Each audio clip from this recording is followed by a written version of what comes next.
I never believed in ghosts, at least not until I moved into the old house at the edge of town. It was cheap, too cheap.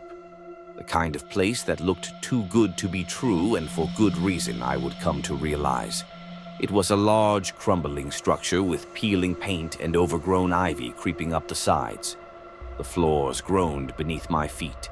The walls seemed to sigh, but it had potential, or so I convinced myself. I was alone and I needed the solitude. First night was uneventful, but then came the sound, a thumping like footsteps echoing from the walls. It was subtle at first, something I thought I could dismiss as the house settling, but it grew louder, sharper, more deliberate. By the third night, I couldn't ignore it anymore. I tried to reassure myself. It was just a draft, the old wood reacting to the cold. But then it happened again, closer this time, as though someone was walking just behind me. I froze, my breath caught in my throat. I turned, but the room was empty. I went to bed, hoping I could sleep it off, but sleep didn't come. Instead, I lay there in the dark, heart pounding, listening, and then I heard it. A whisper, so soft it barely reached my ears, but unmistakable. "Help me." I bolted upright, my eyes wide in the darkness. I strained to hear, but there was only silence. I told myself it was just my imagination, nothing more. The next morning I tried to push it all aside. Maybe I was just exhausted from the move. But as I walked through the hallway, something caught my eye, a small, almost imperceptible crack in the wall.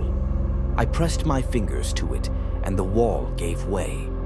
Behind it, there was a small, hollow space, a hidden room.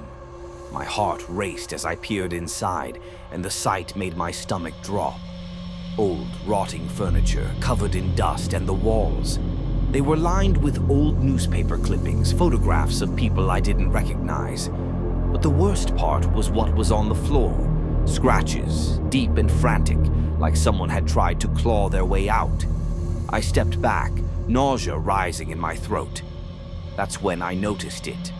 On the far wall, barely visible, was a name written in faded red letters. Emily.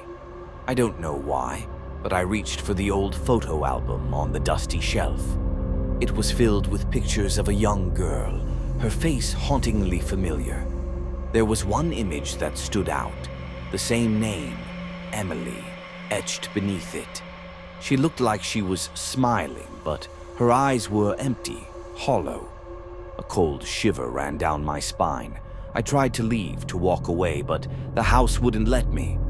As I turned to go, the walls began to groan louder, the whispers growing more insistent. "Help me."